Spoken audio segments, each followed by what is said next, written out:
Hey guys! What's up? I'm Abby and welcome back to my channel. For today's video, gagawa tayo ng review about dito sa April Skin Snow Magic Cushion. So, ilang beses ko na ito nakikita sa internet, sa Facebook especially. Then, sobrang curious ako kasi ang ganda ng coverage niya. Then, ang dami nag-rave nito. Kung papansin nyo, ang dami kong dito, mga pimple marks. Ayan, sobrang nag-breakout ako sa area na to and also dito sa aking noo. Hindi ko alam bakit. Hindi ko siya matanggal. Siguro for ilang months, tinatry ko siyang mawala.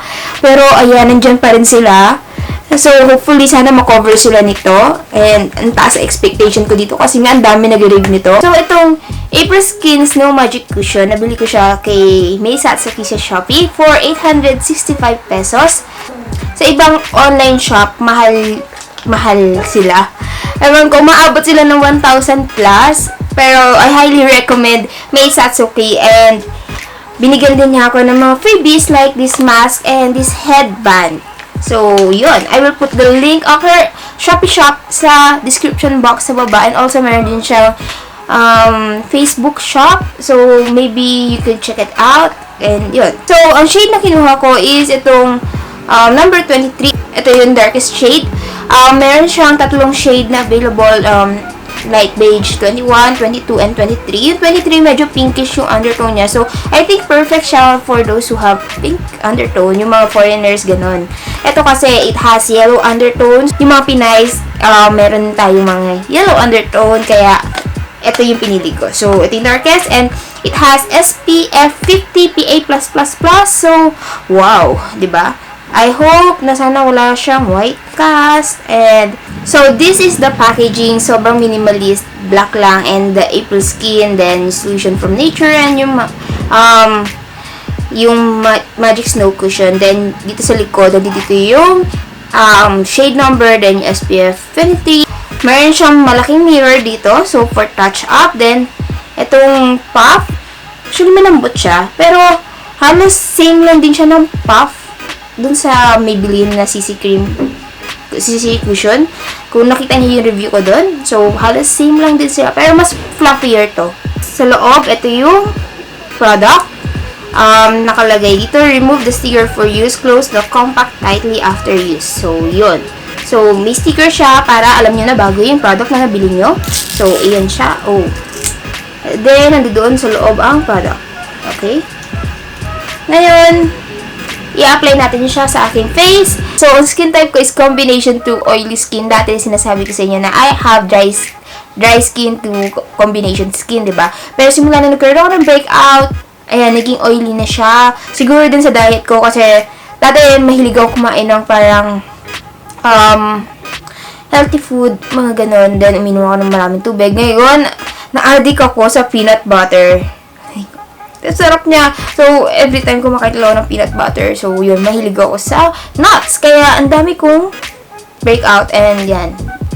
So, ngayon, ipapakita ko sa inyo close up ang aking face para makita nyo ang aking mga blemishes. So, tingnan nyo siya. So, ayan. Ayan, diba? Blemishes. O, diba? Halatang halata. So, I have din dito. Medyo magaling na yun dito. Pero yan, medyo naglaylo na nga siya ngayon. Simula na gumamit ako ng Indian Aztec Clay Mask and Apple Cider. Pero, andyan pa rin ang marka ng pagdigmaan ko. So, ngayon, i-apply ko muna yung aking CC Cushion sa dito sa side na to. Kasi, makikita nyo yung, ayan, daming, kaysa dito mas marami ito. So, para makita natin ng difference. Okay, so, ganyan. Oh. Ayan siya, ha.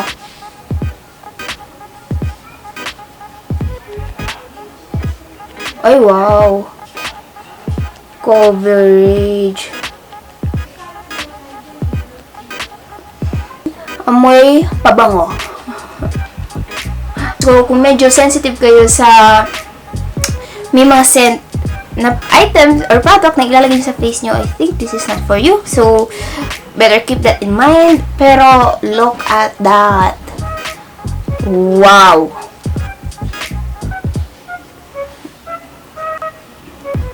Wow. And, Nga pala, perfect ang shade niya sa akin. Diba? At medyo malagkit siya sa face ko. Pero antay natin mag-set. So, yan. Kung makikita nyo, yan, maglalagay naman ako dito sa aking forehead.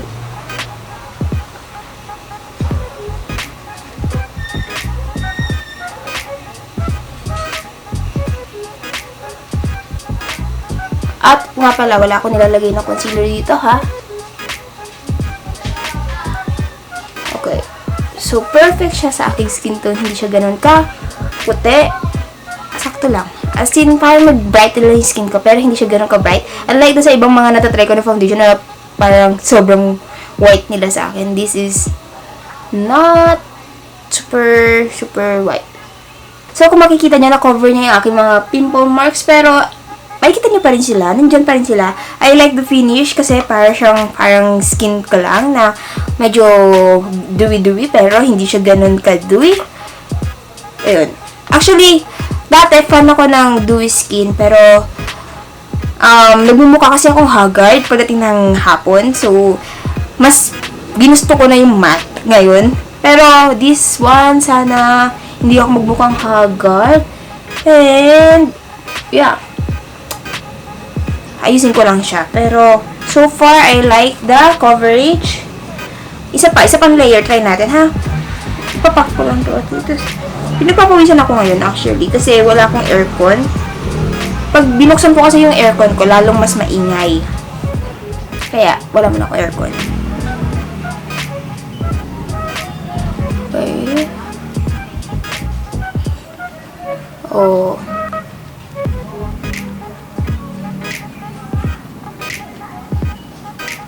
At buildable ang kanyang coverage. Wow. Sobrang ano niya.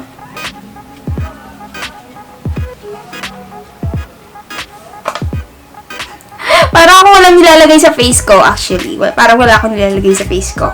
I love it. Iba kasi, ano alam mo yun, parang nararamdaman mo merong mabigat sa face mo na parang hindi ka mapakali. Ito, wala. Parang lang ako naglagay ng moisturizer na inabsorb na skin ko. Then ngayon parang wala. Pero pag hinawakan mo, may lagkit factor siya. Wow. This is the before. Ayan. Kung makikita nyo, mayroong blemishes dyan. And this is the after. Diba? Bongga. Ayan, mas malayo. Okay. So, ito. Pag ganito. I love it! So, i-apply ko sa buong face ko. Then, I will be back. Papakita ko sa inyo yung final result. Diba? So, guys, ito ang aking makeup of the day. So, yung lipstick ko nasa ngipin ko. Ay, hindi. Lip tint pala to.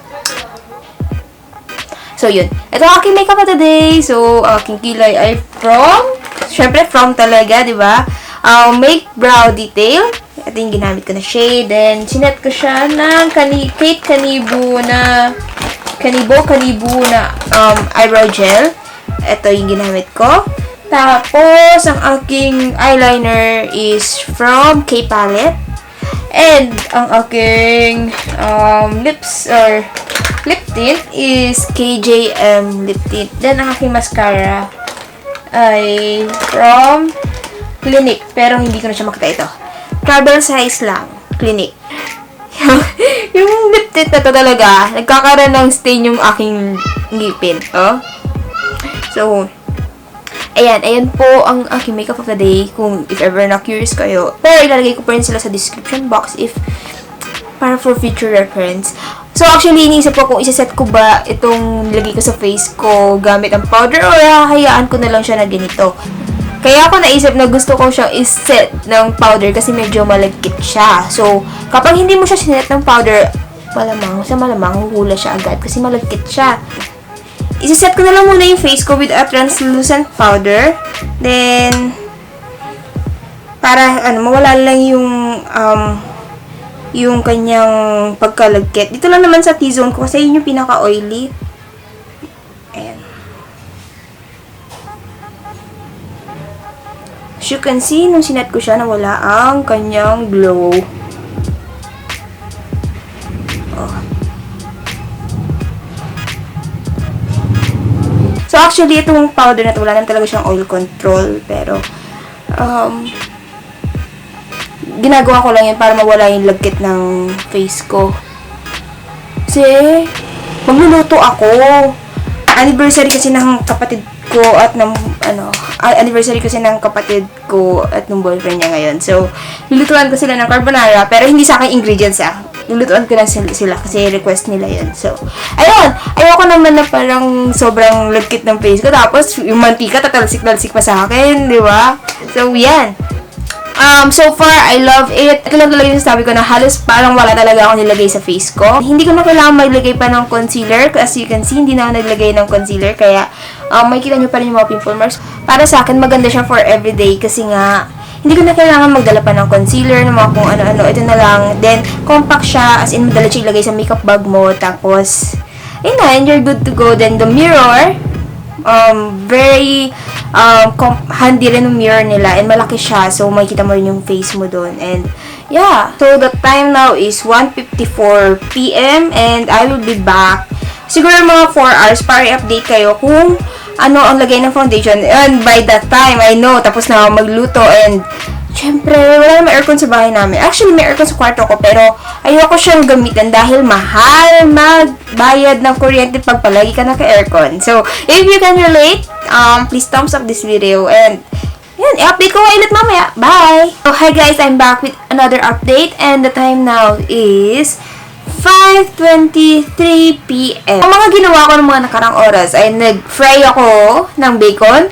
Nagluto ako ng carbonara and tumagaktak ang pawis ko. Sobrang pawis ako. Pero I'm super happy kasi as you can see, hindi masyado nag-oil up ang face ko. And mapapansin nyo nga lang na unti-unti na lumalabas yung, yung mga pimple marks ko dito. Ibig sabihin, unti-unti na nawawala yung foundation. Yung aking T-zone, medyo nag-oil up na siya, pero hindi siya ganun ka-oily. Medyo, hindi naman ganun kalamig yung temperature ngayon. Medyo humid nga kasi hindi ko alam kung uulan ba or hindi, pero, ayan, hindi siya ganun kahulas. So, yun lang. I will be back again for my final update mamaya. Siguro mga 5 hours. So, hi guys! I'm back for the final update. So, the time now is 10:39 p.m. So, ano nga ba? Nakatulog ako. Tapos, sunod lang ng TV. Then, nag-edit ako. Then, nakalimutan ko buksan yung electric fan. So, almost 9 hours na simula nung in-apply ko tong makeup. And so far, nakikita ko pa rin naman siya. Pero yun nga lang, sobrang oily na skin ko. And, I think kailangan ko na mag-blot. Pero wala akong blotting paper. And yun, bibigyan ko kayo ng close-up para makita nyo kung ano yung itsura niya. Kung nandyan pa ba siya, ganyan. Kita na ulit ang aking mga pimples. Ayun, naglabasan na sila. And, ayun, yung aking eyeliner nandyan pa rin. And lahat, nandyan pa rin maliban sa aking lip tint kasi kaya ako nakain. Ano ba ba? Ayun nga lang. Ayun, kitang-kita niya yung oiliness ng aking face. Ayun, pag nakakatulog kasi ako, grabe talaga mag-oil yung skin ko. Lalo na mainit, ganun. Overall, I like this CC cushion. I think I can see myself using this every day. So, I will give you an update on my Facebook or Instagram or on my favorite video if ano ba ang final thought ko dito sa product. Pero on my first impression, I am loving this. Yun. Guys, I hope you find this video helpful and thumbs up if you did, and I hope to see you again on my next video.